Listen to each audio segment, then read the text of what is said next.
I grew up in Albany, Georgia. I was born in Richland, which is about 40 miles from here. Grew up in Albany, which is also about 30 miles from here. But I've had relatives in Terrell and Randolph County all my life. In fact, we were in Shellman, and my mother lived in Shellman during World War II. So it's all home, all familiar to me. My older brother wanted to be a lawyer, and so my dad was a dentist, and I wasn't interested in sciences or the concept of going to dental school. Kind of just thought my older brother knew what he was doing. I was a public speaker in high school. I was on the debate team. I won 2 national speech contests, and was a speech major in college, was on the debate team in college. It just was natural to go to law school. And that's where my talents were. Not in any other field. I did not do well in the science and math, so speech was where I needed to be. I like the lifestyle.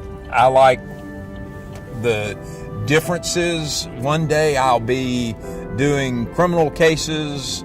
Another day I'll be doing civil cases. There's quite a bit of variety in that. What I've really enjoyed for the past 15, 16 years has been the drug court, where I felt like I was able to have a positive impact on people's lives. Before that, you were coming into court with a drug offense, and all I could do was send you to prison. And so the drug court has been very, very satisfying. You can help people.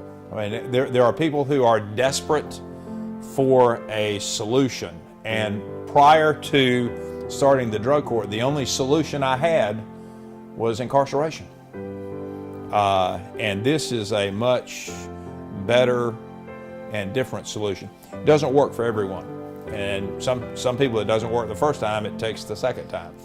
But it's very, very satisfying as far as seeing people, the light bulb go off in their head, and they end up able to live their lives as productive citizens, not worried about substance abuse issues. And we're dealing not only with substance abuse, but the other word is the criminogenics, which is a job, dealing with life in general, housing, all of those types of issues that we're able to assist people with. And I've enjoyed experiencing the growth of the drug court, not only in this circuit, but throughout the state. And the other thing is, I get to see a lot of people, different lawyers, from the northern end of the circuit to the southern end of my circuit.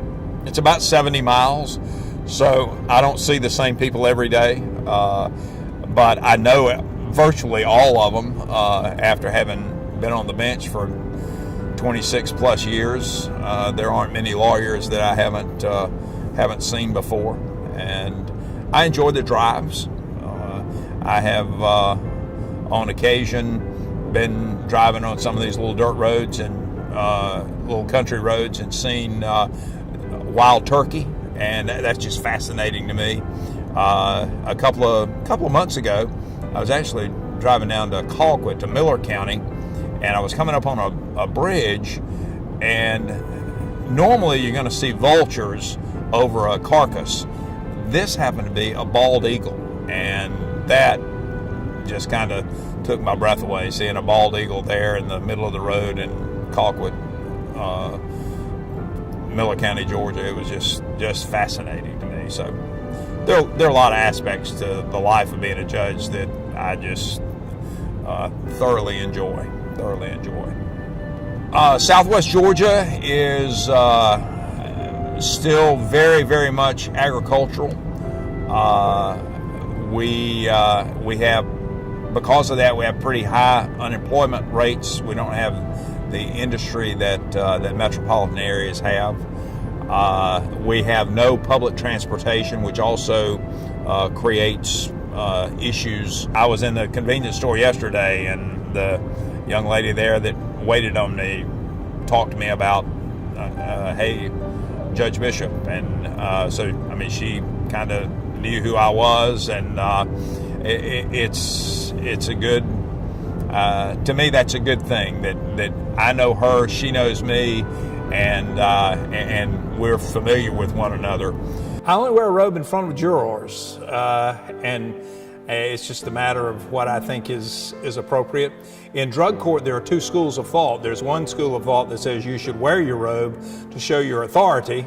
There's another school of thought that says don't wear your robe because you can more easily identify with the people that are in front of you. And I adhere to the second school of thought. But I even before those two schools had come up, as a judge, I just made a decision that I would only wear my robe when I had jurors present. Quarrels that created the Constitution. And the reason I have that book on my nightstand is not because I'm some constitutional law scholar, that I'm just somehow interested in the Constitution. I help kids with the American Legion Oratorical Contest, the Sons of the American Revolution Contest, and some other speech contests. And I read those books to assist them in doing some of their research and their writing. And there's the very first case in this particular book, of course, deals with Marbury versus Madison. And they look at it in terms of, oh, it's just a really nice guy who wants to get his judicial paperwork. And but that's the book I've been reading recently. The Legion contest starts in January, and I'm helping a couple of kids try to prepare.